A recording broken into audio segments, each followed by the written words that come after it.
A year after Bashar al-Assad's regime was toppled, Syria stands at a precarious crossroads once again. The nation, still healing from years of war, could soon witness the sparks of a new uprising taking shape across its fractured landscape. Former Assad loyalists, determined to reclaim influence, are now funneling millions of dollars from Russia into the hands of Syrian fighters. Their goal appears clear: to rebuild power from the ruins and mobilize fresh militias under their command. According to a special report released by Reuters on December 5, these developments signal mounting unrest within exile circles. The report sheds light on hidden money trails, covert alliances, and an emerging power struggle that could alter Syria's political future. While Bashar al-Assad reportedly lives in quiet exile in Moscow, his inner circle remains restless and consumed by ambition. Many of his closest aides, once loyal servants, are now strategizing to reclaim territories and reassert their clout over the Alawite community.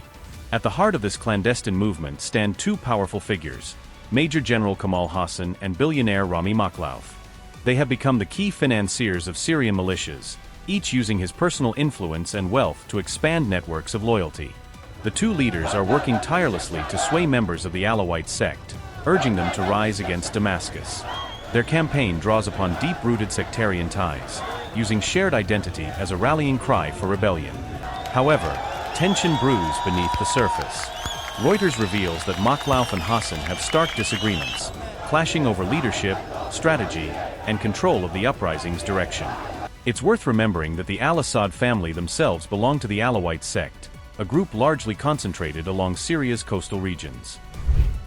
A failed uprising on March 6, 2025 marked a dramatic turning point in Syria's post-Assad power struggle. What began as a local skirmish soon exposed the simmering discontent within the Alawite heartland. An independent Alawite unit ambushed al Sharaa's troops in Latakia, igniting a chain of violence across the coastal belt. Damascus claimed hundreds of soldiers perished, while reports confirmed 128 pro-Assad forces were killed in combat. Government forces struck back fiercely. In brutal reprisals meant to quash dissent, more than 1,000 Alawites were reported killed as Damascus moved to neutralize the rebellion. That short-lived uprising became a catalyst for deeper plotting by Hassan and Makhlouf, who began to envision nothing short of a coup. They have both sought to seize control of Alawite majority territories that once answered directly to Assad. Their ambitions now extend beneath the surface as well. They reportedly seek command of underground bunkers and secret communication centers running along the Syrian coast. These same two figures are also chasing after Assad's hidden weapons cache, said to hold thousands of arms left behind when his rule collapsed. 3 days after that failed rebellion, on March 9, Rami Makhlouf publicly rechristened himself the Coast Boy. It was a symbolic declaration, an attempt to cast himself as the chosen protector of Syria's coastal Alawites. Makhlouf proclaimed that he had been entrusted with a divine mission to rescue his people, framing his movement in the language of faith and destiny rather than politics. Rami Makhlouf, Bashar al-Assad's cousin and once Syria's wealthiest businessman, is now reinventing himself as a spiritual revolutionary. Before the family split, his businesses, estimated in the billions, Makhlouf's businesses financed a large portion of Assad's civil war efforts. When their relationship soured, Makhlouf was placed under house arrest, only to stage a daring escape in December 2024. From exile in Russia, he began weaving religion and prophecy into his narrative of national redemption. His social media channels are now filled with messages of divine calling, visions, and salvation. Makhlouf presents himself as a messianic figure in a Shiite prophecy.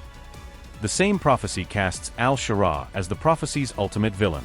In pursuit of this divine destiny, he has been channeling funds to Alawite officers still operating in Syria. He boasts of commanding 54,053 fighters scattered across Homs, Hama, Tartus, and Latakia, an army he claims is ready to rise when called. Money reportedly flows through trusted business administrators in Lebanon, the UAE, and Russia, disguising the true intent behind legitimate-looking transactions.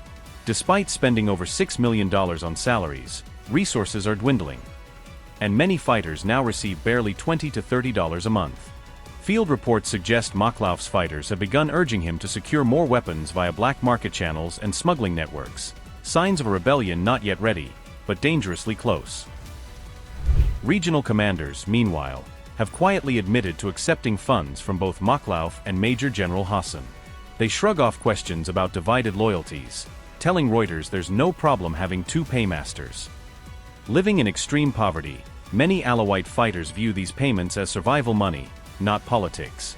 There's nothing wrong in taking cash from these whales, one commander told the outlet bluntly. Once Bashar al-Assad's feared spy chief, Major General Kamal Hassan wielded immense control over Syria's intelligence system. He orchestrated a network of brutal detention centers that extorted wealth from prisoners' families throughout the civil war. When Al Sharaa seized power, Hassan first sought refuge at the UAE embassy in Damascus, and later in the Russian one. Today he lives in quiet luxury inside a three-story villa in Moscow, plotting his comeback from afar. Since March 2025, Hassan has allegedly disbursed $1.5 million to sustain 12,000 fighters across Syria and Lebanon. He routinely issues messages promising that dignity will be restored under his leadership. To legitimize his outreach, Hassan runs a charity called Development of Western Syria. Reuters suggests the organization serves as a humanitarian facade to expand his influence among poor Alawite families. In the summer of 2025, the former spymaster reportedly hired 30 hackers. Hassan instructed them to launch cyberattacks on Damascus and infiltrate government networks with spyware, turning the digital space into yet another battlefield. Even within this chaos, the Assad family remains divided. Bashar's younger brother, Maher al-Assad, is quietly nurturing his own vision for a return to power. While Bashar focuses on his private life and business interests in Moscow, Maher is said to remain deeply attached to Syria, vowing to restore what their father built.